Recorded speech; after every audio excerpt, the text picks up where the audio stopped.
Ibihe byiza nshuti bakunzi ba ibyegeranyo Empire, reka ngushimire wowe tubana umunsi ku munsi. Niba utarakora subscribe, reka mbonero kukubwira ngo kora subscribe, wibuke ukore no kunzogera kugira ngo uzajye kugenda ubona amakuru yiziwe kandi uyabonere ku gihe. Munyemerere tugaruke mu makuru akomeje kugenda avugwa mu mikino. Munyemerere duhere muri ekipe ya Rayon Sport cyangwa se Gikundiro nkuko benshi bakunda kuyita.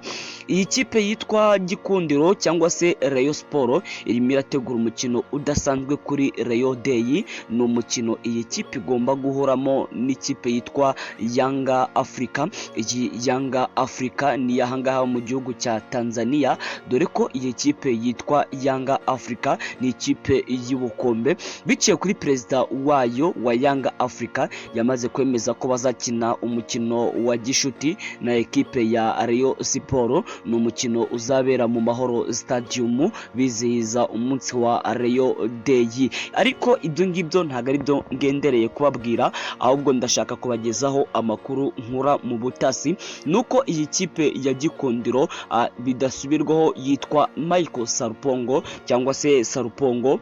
Uyu nguyu Sarupongo yakinye muri ekipe ya Rayon Sport mu mikino igiye itandukanye guhera mu mwaka wa 2018 2019. Nyuma gatoya ava muri Gikundiro yerekeza muri AS do Kigali, ava muri AS do Kigali yerekeza mu gihugu cya Ghana muri shampiyona yo muri Ghana. Bidasubirwaho rero amakuru dukura mu butasi nuko ekipe ya Gikundiro cyangwa se Rayon Sport iri mu biganiro bya nyuma n'uyu nguyu Sarupongo.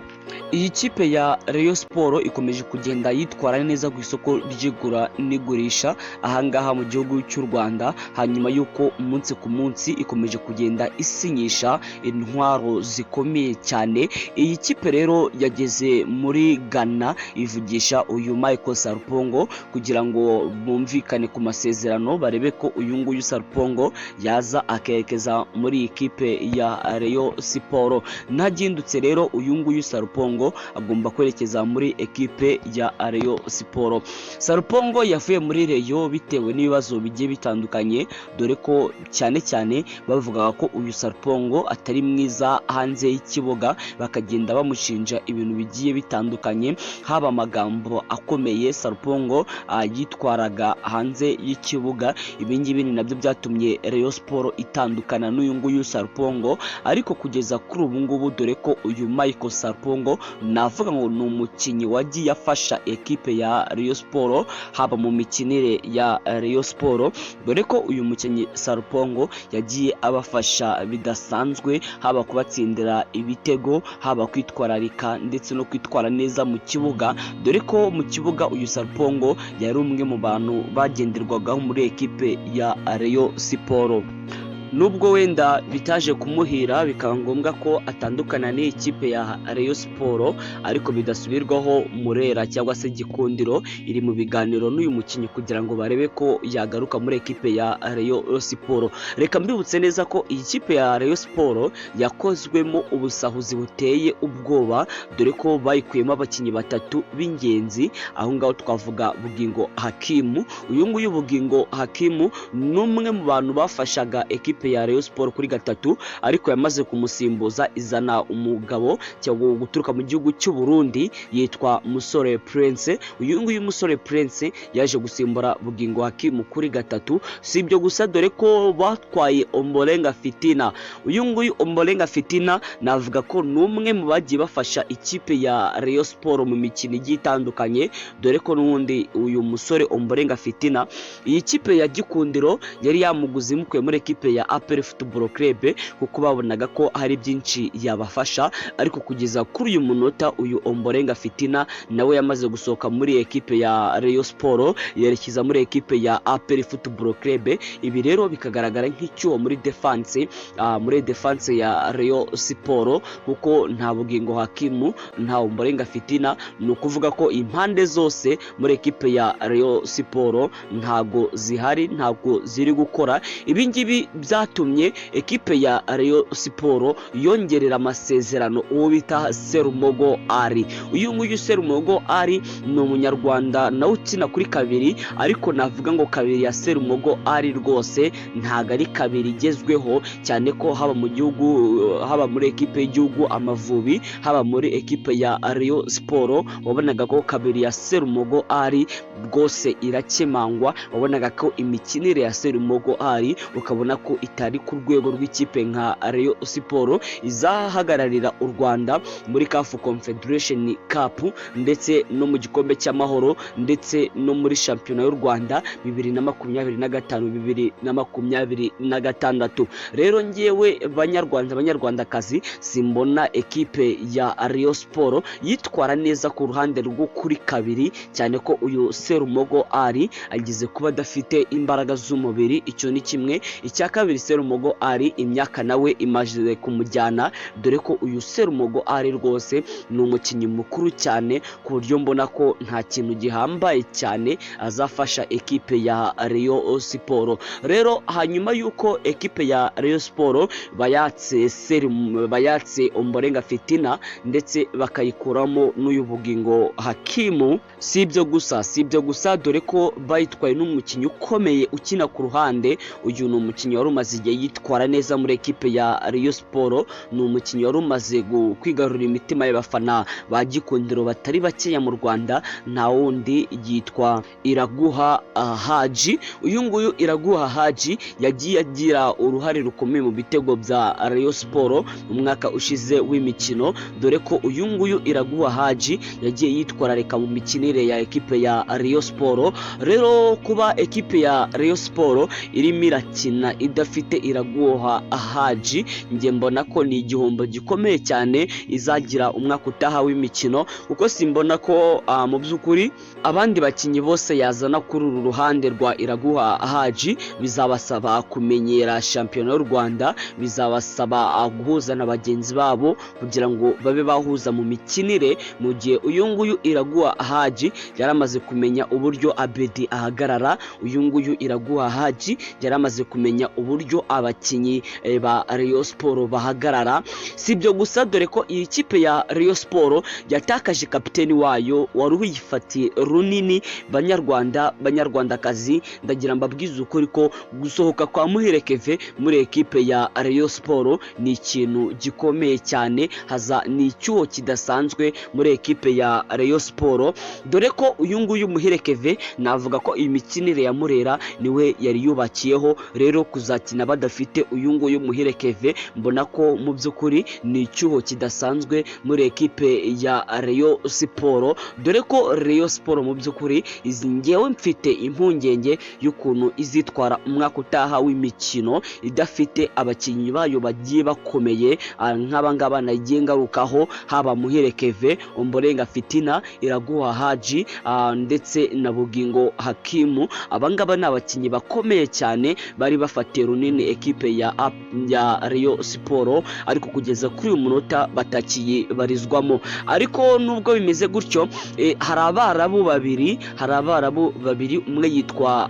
Rayeni, undi yitwa Mohamed Shafi. Aba ni abarabu babiri bamaze kugera ku butaka bw'u Rwanda, baje gukora igeragezwa, ntago barasinya, baje gukora igeragezwa muri ekipe ya Gikundiro cyangwa se Rayon Sport. Mu gihe icyo ari cyo cyose babona ko iyi mikirere yabo iri hejuru, bagomba guhita babasinyisha ahangaha muri ekipe ya Rayon Sport. Ariko ngewe ikintu nshaka kuvugaho, si rimwe, si ubwa mbere, si ubwa kabiri ekipe ya Rayon Sport igerageza kuzana abarabu ku butaka bw'u Rwanda. ngira ngo muramuzi, yitwa n'ubundi iyi kipe ya Rayon Sport yagiye izana abanyatunisia, yagiye izana abarabu ahangaha muri shampiyona y'u Rwanda, ariko ukabona ko aba barabu mu by'ukuri bitewe n'ibibuga bagiye bamenyera gukiniraho abagera mu Rwanda, ukabona ko umupira ukabananira cyane.